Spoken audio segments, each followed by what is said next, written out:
Morning, everyone. Morning. Pwede po bang palakpakan natin si Lord for what He's doing in us? Thank you. And sino po dito you have decided to join a ministry today? Nakapag-decide po kayo to sign up or to recommit in a ministry. And gusto ko po kayong i-encourage na take this time to sign up and to participate. We are family here. Alam niyo po, hindi natin gusto na, di ba in a family, lahat po tayo, we have responsibilities. When we sa bahay, di ba, parang meron pong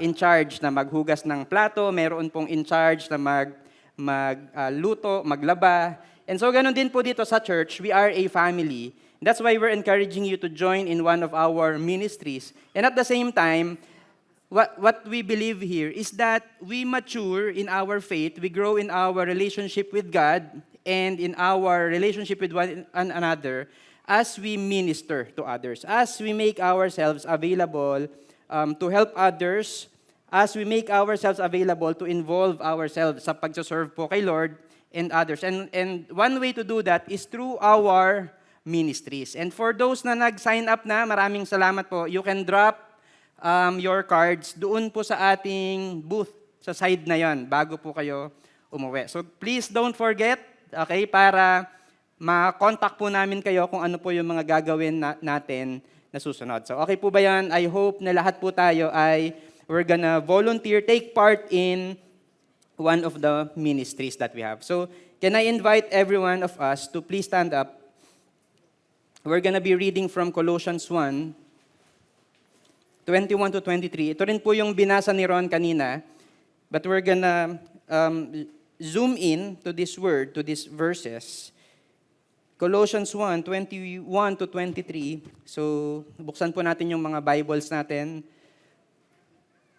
So, for those na nakita nyo na, Colossians 1, it's in the New Testament para dun sa mga hindi pa nahahanap.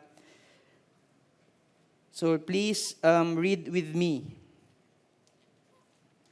Verse 21, and you who once were alienated and hostile in mind, doing evil deeds, He has now reconciled in His body of flesh by His death in order to present you holy and blameless and above reproach before Him. If indeed you continue in the faith, stable and steadfast, not shifting from the hope of the gospel that you heard, which has been proclaimed in all creation under heaven, and of which I, Paul, became a minister. Let's pray, Lord. I pray, Lord, that we're gonna fully surrender to the authority of your word as we study it, as we understand it. Speak to us, Lord, and help us to understand what your word means. Thank you, God, in Jesus' name. Amen. Pwede na po tayong umupo. And before we continue with the preaching, gusto ko po kayong batiin ng Happy Valentine's Day. Yan. Tanungin mo nga yung katabi mo, may plano ka na ba sa Valentine's Day? O yung iba, ayaw magtanong kasi walang plano, di ba? Okay lang po yun kung wala kayong plano. Pero if you're married, I hope na meron po kayong plano. Yung mga husbands, I hope na meron po kayong plano for your wives to celebrate Valentine's Day. And speaking of Valentine's Day, probably meron po kayong nabalitaan just this week. Di ba? Yung parang meron pong hiwalayan na nangyari. Alam niyo po ba yan? Di ba? Yung parang, ano ba yan? Valentine's Day pa naman. Paparating pa naman yung Valentine's Day, tapos hiwalayan kagad. Yun yung narinig mo, di ba? Parang for the past few months yata, parang ang daming naghihiwalay. Tapos biglang, ano ba yan? Merong hiwalayan. And kung kayo yon, probably ang naisip nyo, sayang. Tama po ba? Sayang. Di ba may plano na sila? Na-realize ko, no? Ang cute pala kasi 3 letra lang yung mga pangalan nila. And I'm talking about God and man. Sino bang iniisip ninyo? Di ba? God and man. Merong hiwalayan between God and man. Tama po ba? Merong hiwalayan. Sayang naman. Ang ganda sana ng relationship between God and man, and meron pong plano si God para sa tao when God created man. Tama po ba yon? In the Garden of Eden, when God created man, kinreate niya yung man to be set apart. Okay? Ito po yung pinag-uusapan natin simula pa lang nung unang mga topics or unang mga weeks nitong series na to.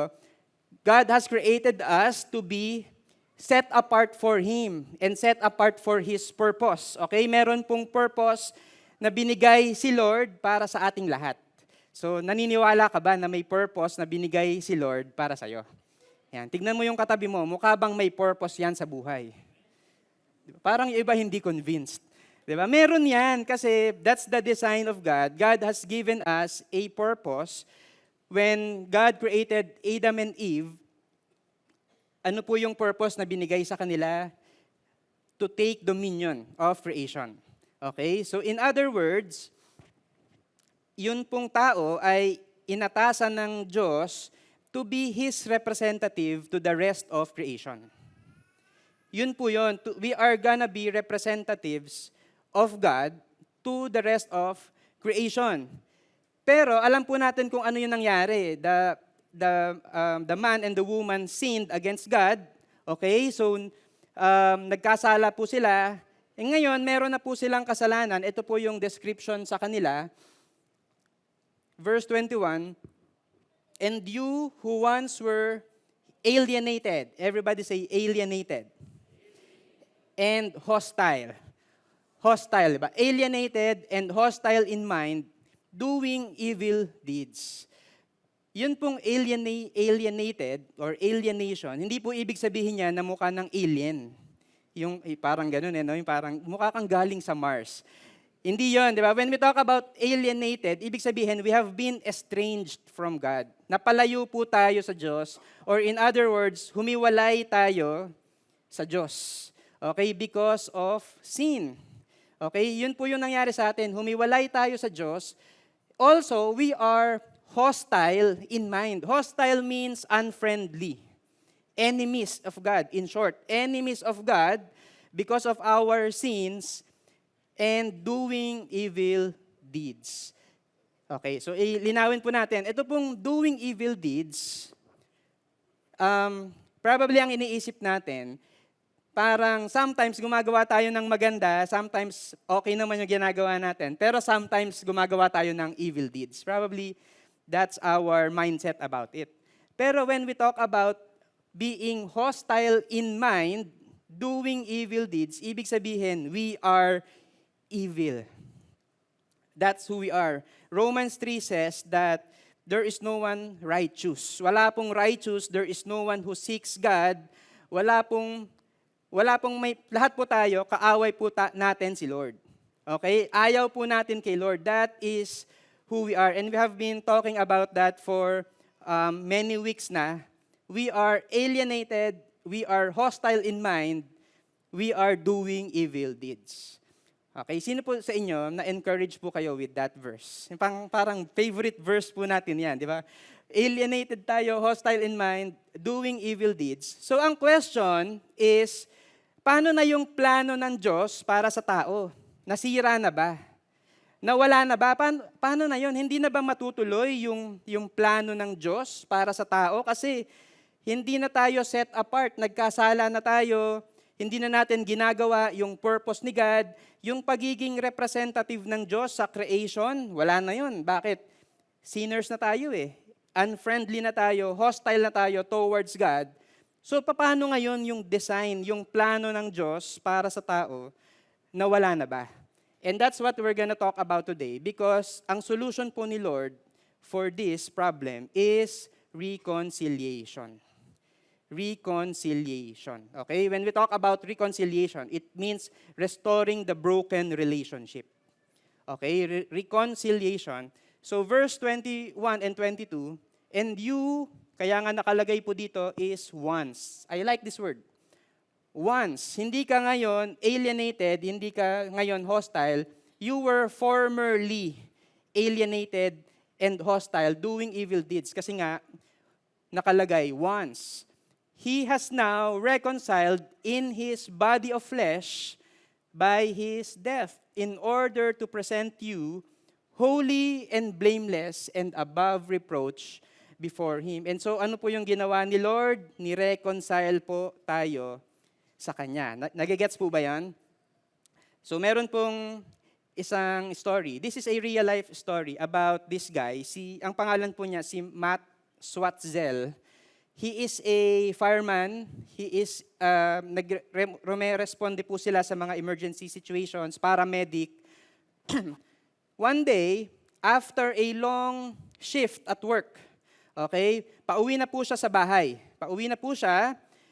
And sa sobrang antok niya, while driving, nabangga po niya, ito pong babae na to, and her daughter, si June, ang pangalan po niya ay si June Fitzgerald. Si June Fitzgerald, and yun pong kanyang daughter, okay? So, nabangga niya.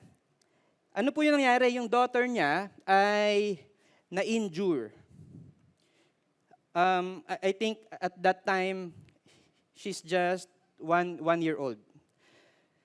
But ito po yung problema. Si June, unfortunately, did not make it. And to make things worse, si June ay pregnant.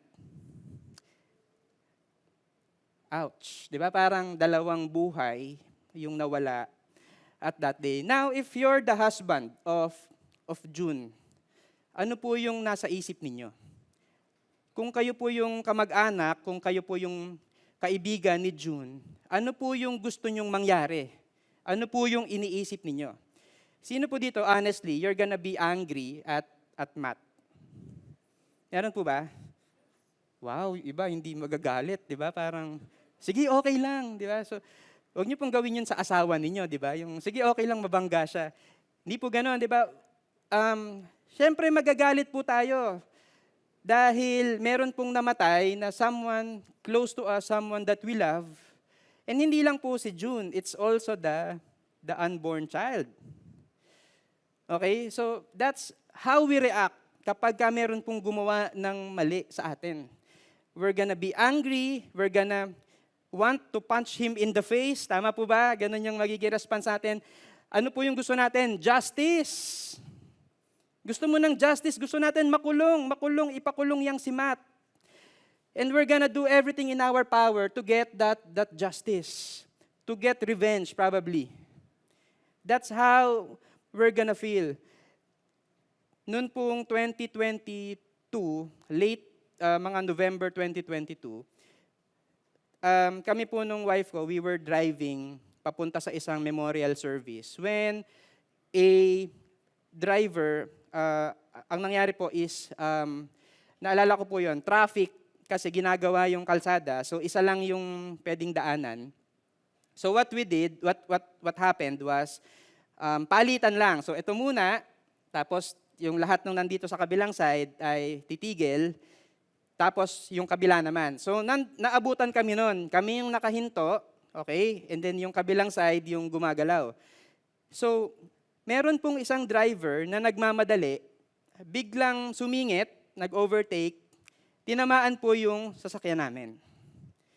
Nabangga po kami, okay? So hindi naman po siya major kagaya nito. Scratch lang, okay? Nabangga lang, nasira lang yung harapan. And ang ginawa po namin is, we went to the police station. Nagpunta po kami sa police station. So to cut the long story short, nahanap nila kung sino yung driver, na-recognize nila. After 1 or 1.5 hours, dumating yung driver. And we found out, kaya pala ganun yung reaction niya, or kaya pala ganun yung ginawa niya, is because the driver was drunk. So driving while intoxicated. Driving under the influence of alcohol. And I was kind of expecting na pagdating po ng driver, ang sasabihin niya, ay, sorry po, pasensya na po kayo, sir, hindi ko po sinasadya, pwede po bang pag-usapan na lang natin? I was expecting something like that. Pero alam niyo po kung ano yung sinabi? Ipapatow ko yung kotse mo. Yes, totoo po yun. Di ba parang, talaga ba? ikaw na nga yung nakabangga, ipapatow mo pa yung sasakyan ko. And wala po akong nakitang any form, any kind of remorse or guilt. Guess what? That's who we are before God. Why? We are doing evil things. We are in evil deeds. Yun po tayo. We have no remorse, alienated, hostile before God. Tayo na nga yung binibless ni Lord, and yet tayo pa yung galit kay Lord. Lord, bakit hindi mo to ginawa sa akin? Di ba? Magva-Valentine's pa naman.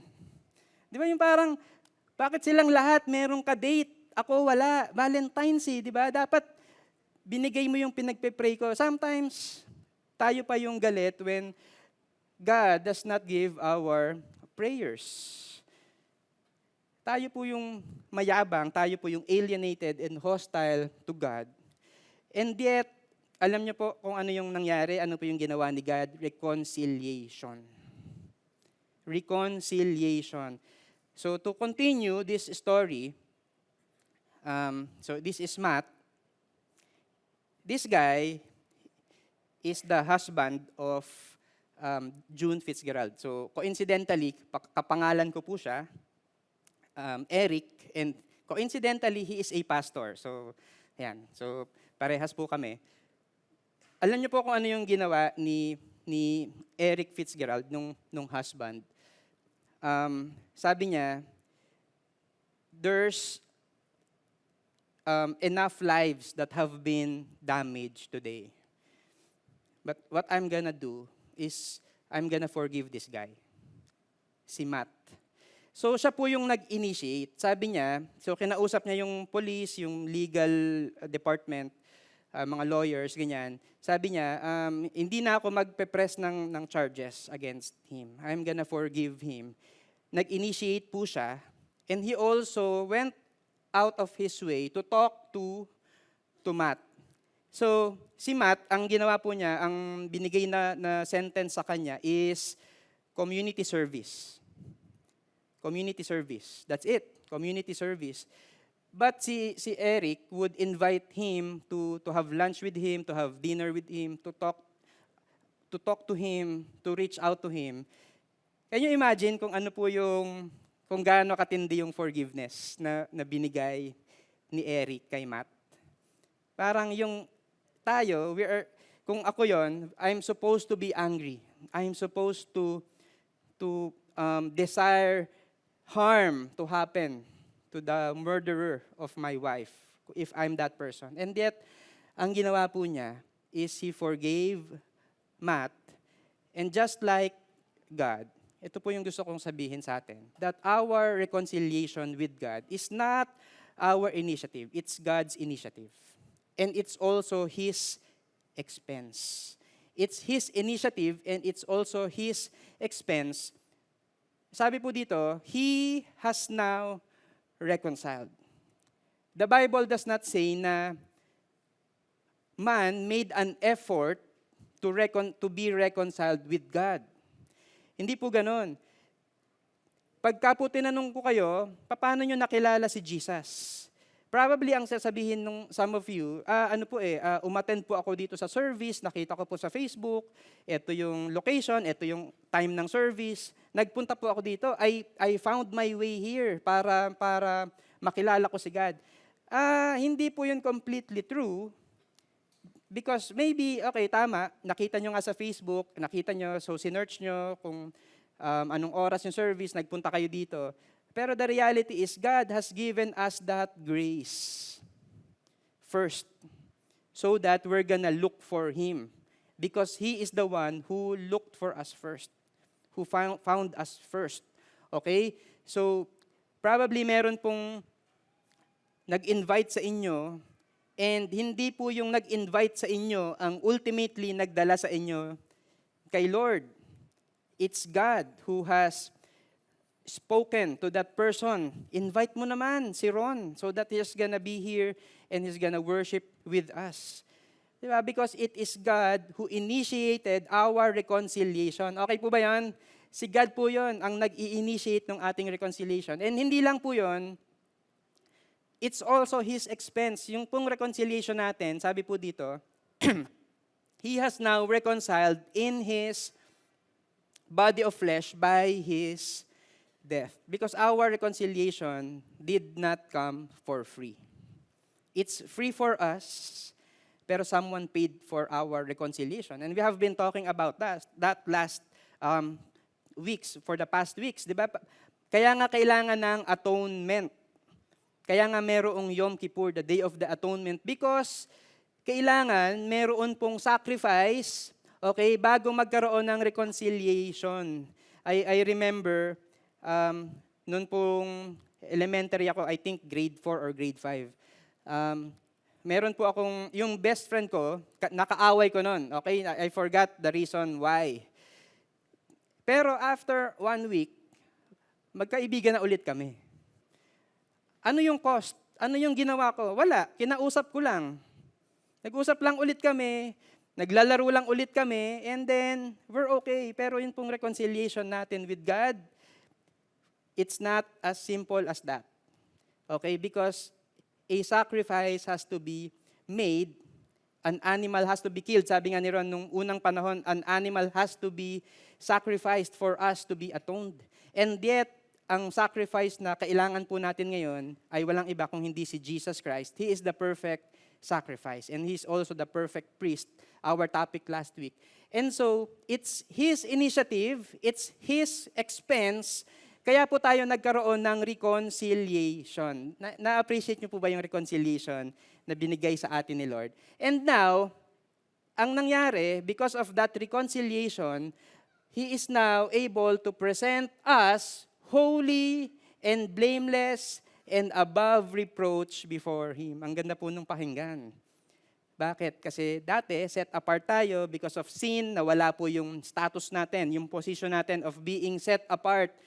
Pero because of reconciliation, binalik po ni Lord, and now, He is presenting us before God as holy, set apart, blameless. Di ba? Pag tinignan mo yung katabi mo, blameless. Blameless, wala kang sasabihin, above reproach. Bakit? Is it because He is really blameless and above reproach and holy? No. But because when God looks at us, nakikita po niya yung sacrifice ni Jesus. Holy, blameless, above reproach. And that's why, when God looks at us, yun po tayo, holy, blameless, above reproach. Ang tawag po doon is positional sanctification. We are being sanctified. We are being made by God to be more like Jesus Christ every day. Yun po yung sanctification. And now, hindi pa tayo kamukha talaga ni Jesus Christ, but positionally, we are holy, blameless, and above reproach. Nandun na po tayo sa right start, okay? Because ang nakikita, meron na pong sacrifice, ang nakikita na po ni Lord sa atin ay si Jesus Christ. Nagigets po ba? And that's why our reconciliation with God restored our identity as set apart. Yung nawalang identity bilang set apart ay ibinalik ni Lord because or through the reconciliation that He had given us. Okay po ba? Nagigets po ba natin? How many of you are glad that we have been reconciled with God? Di ba? Reconciled tayo with the Lord and we praise Him with that. We praise Him for that. But this is gonna be our participation. Our participation is to continue in the faith. Continue in the faith. Ito po yung participation natin. Colossians 1, so basahin, itutuloy po natin And you who once were alienated, hostile in mind, doing evil deeds, He has now reconciled in His body of flesh by His death in order to present you holy and blameless and above reproach before Him. Verse 23, if indeed you continue in the faith, stable and steadfast, not shifting from the hope of the gospel that you heard, which has been proclaimed in all creation under heaven, and of which I, Paul, became a minister. Now there's a story. Meron pong isang bata or isang anak na inutusan nung tatay. Ang sabi niya, eto yung pera, nandito po yun sa service kasi sabi, pumunta ka sa Save More mamaya, bayaran mo yung Meralco bill. Okay? Bayaran mo yung Meralco bill. Now, on his way, papunta po siya sa Save More, magbabayad siya. Meron po siyang nakitang nagbebenta ng raffle ticket. Ang mapapanalunan ay brand new car. Ayan. So, sino po sa inyo dito nakapag-raffle na po kayo to win a brand new car? Ayan. So ang nangyari, instead of paying the Meralco bill, naisip niya, parang maganda yata yung brand new car, parang gusto ko yata ng brand new car. So, ang ginawa niya, instead of paying the Meralco bill, nagpunta po siya dun sa bilihan ng raffle, pinambili niya ng raffle ticket, yung pambayad niya sa Meralco. So, pag uwi niya, excited pa siya, Daddy, bumili ako ng raffle ticket, baka manalo tayo ng brand new car. So, ano po yung ginawa ng tatay niya? Pinagalitan siya. Siyempre, tama po ba mga parents, pagka ginawa ng anak niyo yun, matutuwa ba kayo or magagalit kayo? Di ba? So, nagalit yung daddy, pinagalitan siya, bakit mo pinambili ng raffle ticket? Okay? And so, lumipas na po yung gabi, natulog na sila. Kinabukasan, nagulat sila. Kasi, paglabas nung daddy, nung tatay, nung bahay nila, nakikita niya, merong parating na brand new car. Ayan, ganito mismo. Parating, nag-park dun sa tapat nung gate nila. So medyo kinakabahan na siya, no? Hala, parang mali yata ako ah. May bumaba doon sa brand new car. Ang sabi doon sa daddy, taga Meralco po ako, puputulan ko na po kayo ng kuryente. Because, alam niyo po, sometimes, just like the child, we lose our focus. Okay? Yun pong, to clarify lang yun pong continuing in faith is not an attempt to be reconciled with God. Because it is His initiative. And it is His expense. Yun pong continuing in faith is actually the result of being reconciled with God because we have received God, the gift of God, which is Jesus Christ. Na-reconcile tayo, and as a result of that, we will continue in faith. Yun po yung tinatawag na perseverance in faith. Diba? As we get reconciled with the Lord, as we understand the reconciliation and the goodness and the love of God, kung ano po yung ginawa niya, we will continue in faith. But the problem is sometimes nasusway po tayo. Okay? Natutokso po tayo to believe in something else. Yun pong, pag binasa po nyo yung Colossians, basahin nyo, Colossians 1 verse 2. Ito po yung intro ni Paul, di ba? Sa pag nagsusulat si Paul ng mga letters niya, yan yung parang heading, yung introduction. Tignan nyo po kung sino yung sinulatan niya. Sino yung sinulatan niya? Faithful brothers. Ano yung description? Faithful brothers. Okay, so that's who the Colossians are. Yun pong Colossians, they are described as faithful brothers. When you read further, verse 3, verse 4, ang sabi po doon, pinagpapasalamat ko kayo kay Lord tuwing nagpe-pray ako because of your faith in Christ and your love for the saints. Yan po yung nakalagay dyan di ba? Tama ba? Verse 3 and verse 4. So itong mga Colossians, they are faithful. Okay? Faithful po sila. They have this faith in Jesus Christ. They, in fact, love nila yung saints, love nila yung church. Yun po yung sabi sa Bible. Because pinagpapasalamat namin yung love nyo for the saints. So siguro in our context, probably, tignan mo yung katabi mo. Yan yung itsura nun. Di ba? Merong faith in Christ, merong love for His people. Probably part yan ng mga ministries. Ayan, ganun siguro yung itsura niyan. Probably, faithful yan pagdating sa pagbibigay ng tithes. Faithful yan kapag nasa office yan, nag-share yan ng gospel. Probably, that's the picture, okay? Pero, winawarn po ni Paul yung mga Colossians because the issue at their time ay ito.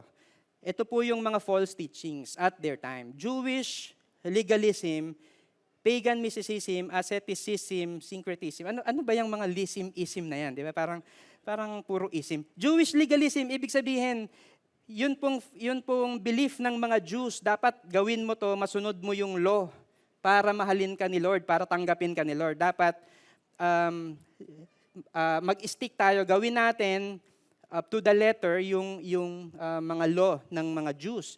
Pagan mysticism, okay, meron pong mga group of people naman, pagan, ibig sabihin, they're worshiping another God na hindi po si Yahweh, okay? Let's say, sumasamba sila sa araw, sumasamba sila sa nature. Yun po yung ibig sabihin ng pagan mysticism. Asceticism, yan, parang ngayon ko lang narinig yata yung asceticism na yan. Ano ba yung ibig sabihin yan? Ang ibig sabihin yan is self-denial. Hindi natin gagawin kung ano yung mga masarap gawin sa buhay. Bakit? Self-denial. Para tanggapin tayo ni Lord, dapat pahirapan natin yung sarili natin. Huwag tayong kumain, mag-fasting tayo. So that's what asceticism is. And also syncretism. So ano ba yung syncretism? Ito po yung meron kang Christian faith, pero imemekos-mekos mo to dun sa Christian faith mo. Yun po yung ibig sabihin nun. So may Christian faith ka, pero dagdagan natin ng pagan mysticism. Okay? So para pong ganun yung picture niya. And probably, sinasabi nyo, hindi naman ako makarelate dyan kasi asceticism, ngayon ko nga lang narinig yan eh. Syncretism, ngayon, hindi ko alam yan. So probably, hindi tayo makarelate dito. But in our present culture, how many of you will agree with me that there are a lot of false gospels out there? And ang masama po nun, we are actually exposed to those false gospels. Talaga ba? Hindi naman ako umaattend ng ibang church. Oo nga, hindi nga. But look around you. Look at the internet. Look at Facebook, at Netflix, at YouTube. Talk to your friends. Listen to the music that we hear nowadays. And it's filled with false gospel.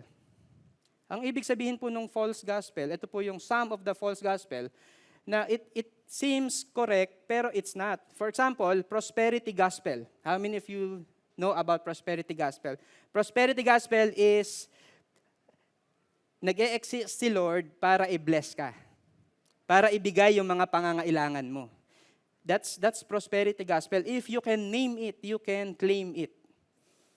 So ngayon, ang nag-name ka ng Valentine's Day, dapat ibibigay sa'yo ni Lord. Good people gospel. Ay, mabait naman ako. I'm just gonna be good and then I'm gonna go to heaven. I'm doing all of these things. Kaya nga ako usher ngayon eh. Siyempre, hindi yung usher na katabi mo. Hindi siya yon. Okay? Pero minsan ganun yung thinking. Di ba yung mabait naman ako. Masipag naman ako. Hindi naman ako mamamatay tao. Siya nga nagnanakaw. Siya nga nakakulong. Ako hindi naman ako ganun. So therefore, I'm gonna be saved. That's good people gospel. Optional Jesus gospel. Optional lang si Jesus. Di ba? May iba pang way para ma-save. Yun po yung ibig sabihin ng optional Jesus gospel. Probably meron pang ibang way. Siguro, if I give this amount to the church, o kaya if I worship another God, I'm gonna be saved. That is optional Jesus gospel. And also yung permissive grace gospel. Yung permissive grace gospel, I'm gonna do whatever I want kahit na kasalanan. Bakit? May grace naman eh. Papatawarin naman ako ni Lord eh. Di ba? Ni-reconcile nga ako ni Lord. That's permissive grace gospel. And many other kinds of gospel. And careful po tayo because I believe na tayo po ay, just like the Colossians, we are faithful brothers and sisters. We have this faith in Christ and we love the church and we love His people. Pero careful po tayo kung ano po yung mga pinapakinggan natin, kung ano po yung mga binabasa natin. Let's go back to the Bible. Let's go back to the Bible because this is the gospel. Because when we go back here, ano po yung old state natin, alienated, hostile in mind, doing evil deeds. That's who we are. That's the gospel. Makasalanan tayo. And without God, we are totally depraved. Without the help of God, without the grace of God. But ano po yung ginawa ni God? He has reconciled us through the death of Jesus Christ. Through the death and the sacrifice of Jesus Christ, Jesus Christ lived a perfect life and died the death that we shouldn't have died, so that we can be presented before God holy, blameless, and above reproach before Him. That is the gospel. The gospel that does not say na it's up to us. The gospel that does not say na parang paghirapan natin yung reconciliation natin with God para matanggap tayo ni Lord. Alam niyo po, kaya tayo nahihirapan minsan. Sino po dito sometimes ang hirap mag-continue in the faith? Ako lang? Kayo, ang dali lang sa inyo? Yung parang, alam niyo kung bakit mahirap? Kasi sometimes ang thinking natin, it's, sinave na ako ni Lord. Okay? Now, everything is up to me. Dapat maging mabait ako, dapat maging masunurin ako, dapat basahin ko yung Bible, dapat mag-pray ako, dapat gawin ko to, and so on and so forth. So parang it's God, sinave ka, nirescue ka, pero bahala ka na sa sarili mo. Okay? So that's one. Yung iba naman, ang thinking, wala akong effort na gagawin. Sinave ako ni Lord, therefore, Lord, bahala ka na sa akin, kontrolin mo na ako. Dapat yung mindset ko, dapat palitan mo, baguhin mo. Ako, wala akong gagawin. Basta ako, bahala na. Basta kontrolin mo na ako, Lord. So that's another extreme. Pero ano po yung gospel? Ang ibig sabihin po nun, it's God transforming us. God changing us. So ano po yung participation natin sa gospel? Sin. That's the only participation that we have. Now that we have received Jesus Christ, now that we have been reconciled by God, ang participation na natin is to continue in the faith. Ano po yung ibig sabihin nun practically?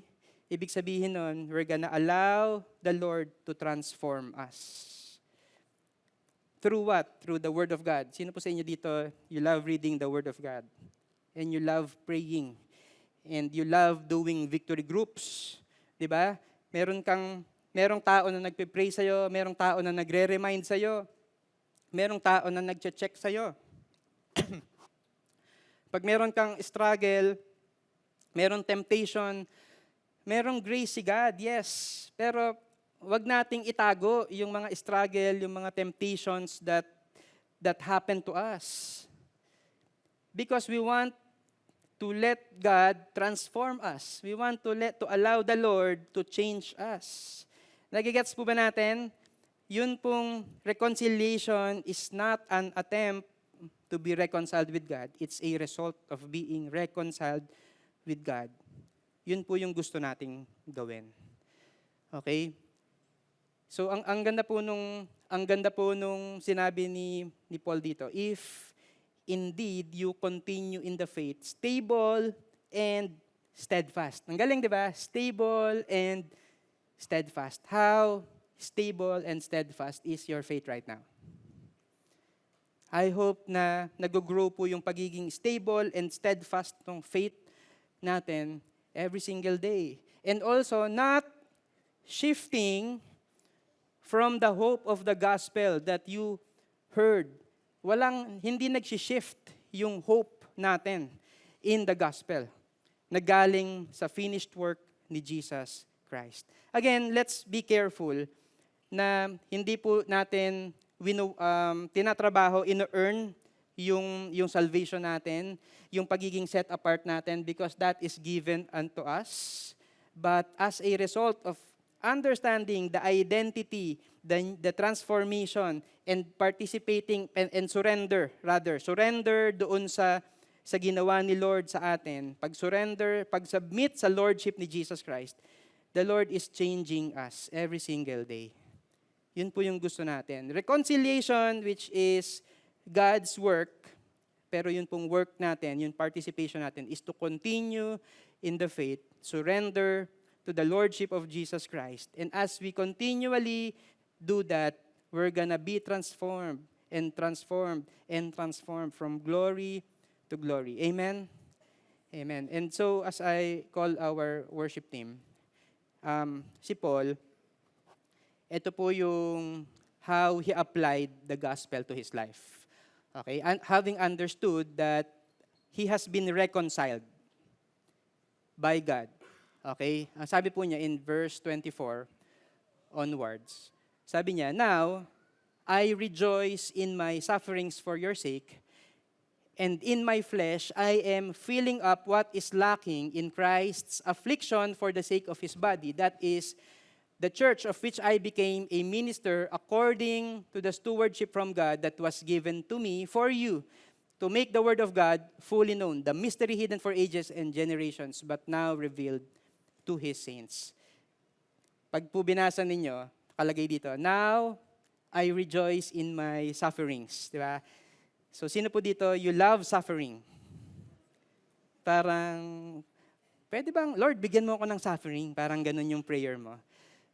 Hindi po ganun yung ibig sabihin, na we're gonna invite suffering and we're gonna be looking for suffering. Hindi po yun yung ibig sabihin nun. Ang ibig sabihin po nito is that si God has called Paul for a purpose. Meron pong purpose na binigay si God kay Paul. Ano po yung ginawa ni Paul? Ang sabi niya, he continues to minister according to the stewardship from God that was given to me. Meron pong stewardship, meron pong calling na binigay sa kanya si Lord. Pero ito pong calling na to, ito pong calling to preach the word of God, it involves sufferings. It involves sufferings. Does that mean na titigil na ba ako sa calling, sa purpose na binigay ni Lord kasi may involved na sufferings? And the answer is no. Kasi yun po yung continuing in faith. Sometimes it involves sufferings. Sometimes it will involve sacrifice. When we enter the call, enter and answer the call to go into the ministry, it involves a lot of sacrifices. When you volunteer in one of our ministries, meron pong mga sacrifices that are involved. Yung worship team kanina, nagpa-practice yan early. Pupunta ng maaga or mag-i-stay up ng late, magpa-practice on their personal time, they're gonna rehearse, they're gonna practice on their own. Bakit? To give the worship that is due to God. Tama? Yun pong mga kids teachers, ganun din. They're gonna prepare, they're gonna meet. Ihahanda nila yung lesson, ipe-prepare yung games, ipe-prepare yung arts and crafts. Sacrifice ba yun? Sacrifice yun. Maghahabol ka sa bata, sacrifice yun. Minsan, yung bata, mga 40, dalawa lang yung volunteers. Lahat nagsisigawan. Sacrifice ba yun? Sacrifice yun. Paglabas nga nila, wala na silang mga boses eh. Pero ang ibig sabihin ba nun, titigil na ako? Yung tech, minsan, ang nangyayari, no, tumitingin dun sa likod, yung parang, pag namali yung lyrics, minsan, ganun yung kailangan nilang harapin eh, yung parang tinitignan ako, merong parang nakakahiya naman, di ba? Pero they're gonna do their job, bakit? To serve. Di ba? Ganun din yung admin, if merong information or hindi nila kabisado, nagkakamali. Yes, there's a lot of sacrifices. They're gonna stay up later. Yung iba umuwi na sila, they're gonna stay pa dito. Meron pong mga sacrifices na involved. When we share the gospel to our friends, to our family members, to the family, meron pong sacrifice na involved. Kasi how many of you invite kayo ng one-to-one. So nagpunta kayo, ready kayo, tapos naghintay kayo 1 hour, tapos hindi dadating yung kausap ninyo. Tapos hindi man lang na-seen yung chat nyo. Sacrifice. Pero yun po yung ibig sabihin nun, yung continuing in the faith. Kahit na mayroong sufferings and sacrifice. tuloy pa rin. Gagawin nyo pa din. Because ito po yung gusto natin, to make the Word of God fully known. Fully known. So that, yung kaibigan mo, who does not know who Jesus is, will one day understand the reconciliation that has also been given to him. Hindi lang po sa'yo, but also to him. Yung nanay mo who has inviting her for so long, God wants to make His word, His good news of reconciliation to her fully known. Bakit? Kasi yun po yung purpose natin. Okay, whatever that is, whatever the skill, whatever the purpose, the specific purpose that God has given you, I pray that you're gonna continue in the faith. Kung nahihirapan ka, iniisip mo, magpapatuloy ka pa ba dun sa faith na yon? Go back to what Jesus Christ did for us, reconciliation.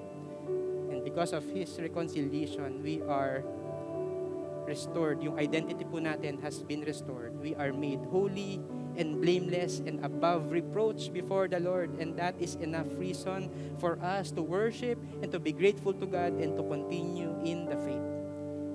Amen? So I hope na you're gonna make this decision today. I'm gonna continue in the faith. No matter what. No matter how difficult, no matter the suffering, I'm gonna continue in the faith. In fact, it's not just me. Together, we're gonna follow Jesus together. Okay? I'm gonna encourage my seatmate.